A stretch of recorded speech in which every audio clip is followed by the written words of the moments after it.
वैसे तो भारत को युवाओं के देश का तमगा मिला हुआ है, लेकिन इस सदी के अंत तक ये बूढ़ों का देश भी बन सकता है। ये दावा संयुक्त राष्ट्र जनसंख्या कोष यानी UNFPF की इंडिया एजिंग रिपोर्ट 2023 में किया गया है। रिपोर्ट का दावा है कि भारत में तेजी से बुजुर्गों की आबादी बढ़ रही है। वर्तमान में भारत युवाओं की सबसे ज्यादा आबादी वाले देश में शामिल है, लेकिन बदलते आंकड़े बताते हैं कि ये तस्वीर बदल भी सकती है। रिपोर्ट कहती है कि मौजूदा वक्त में 60 साल से अधिक बुजुर्गों की संख्या करीब 15 करोड़ है। ये देश की आबादी का 10.5% हिस्सा है। 2021 में 60 साल से अधिक उम्र वाले बुजुर्गों की आबादी 10.1% थी, जो 2036 तक बढ़कर 15% और 2015 तक 20.8% होने का अनुमान है। रिपोर्ट ये भी दावा करती है कि सदी के अंत तक बुजुर्गों की आबादी 36% से ज्यादा हो जाएगी। अब आपको ये बताते हैं कि ऐसा हुआ कैसे। देश में युवाओं की संख्या घट रही है और बुजुर्गों की संख्या कैसे बढ़ने लगी। रिपोर्ट में सवाल का जवाब भी दिया गया है। दरअसल भारत में 1961 के बाद से बुजुर्गों की आबादी दशक दर दशक बढ़ी है। हालांकि 2001 तक ये गति धीमी बढ़ी थी, लेकिन इसके बाद से दर में बढ़ोतरी हुई। आंकड़े बताते हैं कि 2010 के बाद से 15 साल से कम उम्र के लोगों की संख्या में गिरावट दर्ज हुई और बुजुर्गों की संख्या बढ़ती गई। रिपोर्ट में बताया गया है कि यही हाल रहा तो भारत बूढ़ों का देश बन जाएगा।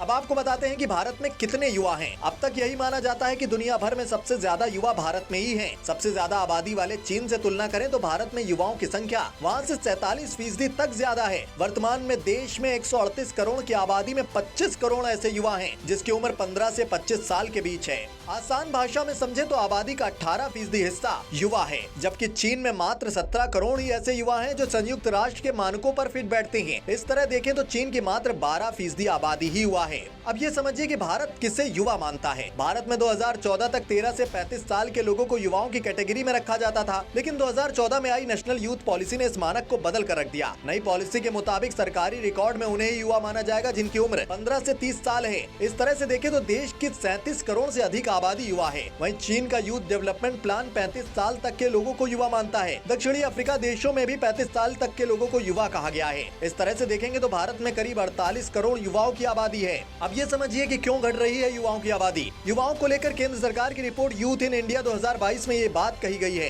रिपोर्ट कहती है कि भारत अब बूढ़ों का देश बनता जा रहा है। 2036 तक देश में 34.55 करोड़ आबादी ही युवा होगी। अगले 15 सालों में युवाओं की संख्या कम होगी और बुजुर्गों की आबादी बढ़ेगी। अब इसकी वजह भी समझ लेते हैं। युवाओं की आबादी घटने के पीछे 3 वजह मानी गई हैं। गिरता फर्टिलिटी रेट। साल दर साल देश में फर्टिलिटी रेट गिर रहा है। आसान भाषा में समझे तो एक महिला औसतन कितने बच्चों को जन्म देती है, इससे फर्टिलिटी रेट कहते हैं। 2011 में फर्टिलिटी रेट 2.4 था, जो 2019 में घटकर 2.1 पर आ गया, यानी और घट गया। Death rate. भारत में मौत होने की दर में कमी आ रही है। इसे क्रूड डेथ रेट समझ सकते हैं। क्रूड डेथ रेट यानी कि हर 1000 लोगों पर होने वाली मौत का आंकड़ा। 2011 में 7.1 और 2019 में क्रूड डेथ रेट घटकर 6.0 पहुंच गया। Infant mortality rate. Infant mortality rate यानी नवजात की मृत्यु दर। इससे जानकारी मिलती है कि 1000 बच्चों के जन्म पर कितने नवजातों की मौत हुई। पहले से इसकी स्थिति सुधरी है, लेकिन बहुत बड़ा बदलाव नहीं आया है।